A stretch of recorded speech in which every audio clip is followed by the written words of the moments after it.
이야기는 제가 직접 겪은 일이기도 하지만 추악할수록 아름다움으로 이장한 채 다가오고 가장 위험한 것은 가까이에 있다는 사실을 깨닫게 해준 섬뜩한 일이기도 합니다.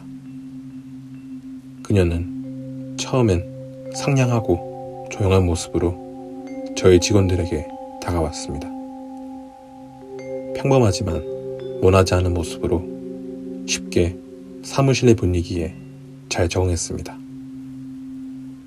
나이도 비슷하고 좋아하는 취향도 비슷한 점이 많은 것 같아서 알게 된 지 얼마 되지 않았지만 오래전부터 알고 지냈던 친구처럼 친근하게 느껴지는 그녀였습니다.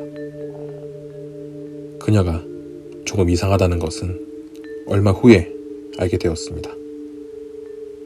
회사 직원들이 한마디씩 이상한 말들을 했습니다. 뒷모습이 너무 똑같아서 그녀와 저를 착각할 정도라고도 했고 걸음걸이마저 비슷할 만큼 외모가 똑같아진다는 것이었습니다. 그때부터 저는 그녀를 눈여겨보기 시작했습니다. 그녀는 제가 새로 사 입은 옷을 하루 이틀 지나고 나면 어느새 똑같이 입고 있었고 제가 가지고 있는 모든 것을 그녀도 똑같이 가지고 있다는 것을 알게 되었습니다. 저는 그녀의 그런 행동들이 어느 정도 시간이 지나면 괜찮아질 거라 생각하며 대수롭지 않게 여겼습니다. 왜냐하면 그녀는 평범한 모습으로 저를 대했기 때문에 그녀의 작은 질투심 정도는 넘어갈 수 있다고 너무나 뼈아픈 착각을 했기 때문입니다. 그녀는 다른 직원들조차 두려워할 만큼 지독하게 저를 집착하기 시작했습니다. 같은 사무실에서 근무하며 이렇게까지 집착을 한다는 사실이 저는 오싹하게 느껴졌습니다. 누군가 제게 말했습니다. 제가 일을 하고 있을 때 그녀가 저를 미친 듯이 노려보고 있고 제가 잠시 자리를 비우면 제 자리에 앉아서 뭘 하는지 모르지만 제 노트북을 보고 있기도 한다는 것입니다. 결국 제가 참지 못하고 그녀에게 화를 내게 된 일은 며칠 후에 일어났습니다. 그녀는 저를 통해 몰래 알게 된 저와 친하게 지내는 지인들 몇 명에게도 접근을 해서 저에 관한 이상한 말들을 하고 제가 자주 가는 모든 곳을 다니며 저에 관한 이야기들을 끊임없이 해대는 것이었습니다. 더 이상 참을 수가 없어서 저의 모든 것으로부터 그녀를 차단하기 시작했습니다. 그러자 지금껏 착하고 평범하기만 했던 그녀는 다른 사람이라도 된 것처럼 변해서 눈빛마저 포악하고 사악해 보일 정도였습니다. 그때부터 그녀는 기괴하고 섬뜩한 행동을 아무렇지도 않게 했습니다. 자신의 업무에 손도 대지 않은 채 자신의 자리에서 저만을 노려보고 있었습니다. 아무것도 하지 않고 저만을 노려보고 있는 모습을 본 다른 직원들은 너무 무섭다며 두려워했습니다. 그녀는 날이 갈수록 자신의 외모에도 전혀 신경을 쓰지 않고 기괴한 모습으로 변해갔습니다.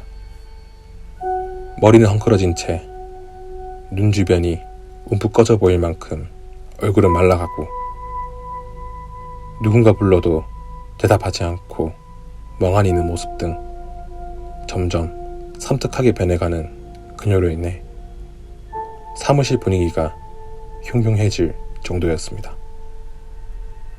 얼마 후 그녀는 직원들의 반발과 항의로 더 이상 사무실에 있지 못하고 결국 회사를 그만두게 되었습니다. 그녀는 그만두기 전날 제게 와서 절대로 자신에게서 벗어날 수 없고 저만을 따라다닐 거라고 했습니다. 도무지 이해가 되지 않았습니다. 왜 그렇게 저를 똑같이 따라하며 증오하는지 알 수가 없었습니다. 그녀가 그만둔 후 며칠간은 조용하고 평온했습니다. 사무실도 예전의 분위기로 돌아가서 그녀는 차츰 잊히는 듯 했습니다. 저 역시도 그녀의 존재를 조금씩 잊어갈 무렵이었습니다. 모두가 근무 중인 사무실에 머리는 엉망으로 엉켜지고 눈자위는 움푹 파여 눈동자만 번뜩이는 초췌하고 이상한 모습으로 그녀가 갑자기 뛰어들어왔습니다. 다들 너무 놀라 그녀를 바라보자 그녀는 큰 소리로 고함을 쳤습니다. 당신들을 가만두지 않을 거야. 당신들이 나를 이렇게 만들었다고. 그때부터 오싹하고 섬뜩한 일이 일어났습니다. 야간 근무를 하는 직원들 사이에서 그녀를 봤다는 이야기들이 나오기 시작했고 그녀의 모습이 살아있는 사람의 모습이 아닌 귀신의 모습처럼 무서웠다는 말들을 했습니다. 저 역시도 그녀에 관한 소문이 두려워 되도록 야근을 하지 않기 위해 애를 썼지만 어쩔 수 없이 직원 몇 명과 함께 야근을 하게 되었습니다. 복도의 등이 다 꺼진 상황이라 밤이 깊어갈수록 남아있던 직원들은 무섭다며 두려워하기 시작했습니다. 모두들 점점 말이 없어지고 빨리 일을 마쳐야 한다는 생각뿐이었습니다. 그때였습니다. 화장실에서 직원의 비명소리가 들렸습니다. 모두들 화장실에 가보니 그 직원은 천장을 바라보며 비명을 지르고 있었습니다. 그곳에는 시커먼 머리를 산발하고 붉게 충혈된 눈동자에 그녀가 기괴한 모습으로 천장에 거꾸로 매달린 채 저희를 내려다보고 있었습니다. 도저히 살아있는 사람이라고는 할 수 없는 끔찍한 모습이었습니다. 너무 놀라 비명조차 나오지 않았습니다. 소문은 삽시간에 퍼져 아무도 야근을 하지 않게 되었으며 회사는 흉흉한 소문들로 분위기가 엉망이 되어가고 있었습니다. 무서운 소문들은 걷잡을 수 없을 만큼 퍼져나갔습니다. 아무도 없는 복도에서 여자의 구둣발 소리가 나기도 하고 화장실에서 노크를 한 후 인기척이 있어 기다렸지만 아무리 기다려도 나오지 않아 확인해보면 텅 비어있기도 하며 다들 퇴근한 후 사무실 조명을 소등하려고 할 때 머리가 긴 여자가 창가 자리에 앉아있기도 하고 여자의 깔깔거리는 소름 끼치는 웃음소리가 모두가 퇴근한 텅 빈 사무실에서 들리기도 한다는 이야기가 끊임없이 들려서 직원들은 모두 두려워하며 심지어는 그만두는 직원들도 나오기 시작했습니다. 무섭고 흉흉한 소문은 도를 넘어 회사의 업무마저 마비시킬 지경이 되자 직원 중 누군가가 무당을 불러 퇴마의식을 하자며 말했고 모두들 말없이 고개를 끄덕이게 되었습니다. 저희들은 은밀하게 무당을 불러 사무실을 둘러보기를 청했고 무당은 사무실을 둘러보다가 갑자기 제 앞에 와서는 소름 끼치는 말을 했습니다. 죽은 여자가 저에 대한 집착 때문에 떠나가지 못한다는 것이었습니다. 그러면서 무당은 그녀의 넋이 아직도 사무실에 남아있어 그녀의 미련과 집착을 달래줘야만 이 모든 불행이 끝난다고도 했습니다. 그리고 그 일은 저만이 할 수 있다고 하면서 그녀의 극락왕생을 비는 부적을 태워야만 한다고 했습니다.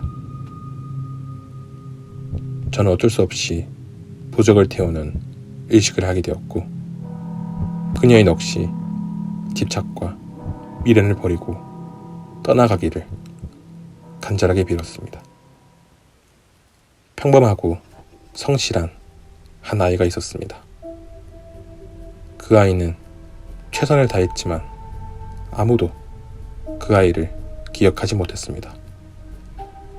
왜냐하면 그 아이는 단 한 번도 가장 친한 자신의 친구를 이겨본 적 없었기 때문입니다. 그 아이는 최선을 다했지만 똑똑한 자신의 친구만이 늘 1등이었습니다. 그 아이는 아름답고 똑똑한 자신의 친구를 원망하며 단 한 번도 그 친구를 잊어본 적이 없었습니다. 그 친구는 어디에나 늘 있었기 때문입니다. 그리고 그 아이는 이번에도 그 친구를 이길 수 없었습니다. 그 친구가 바로 저였으니까요.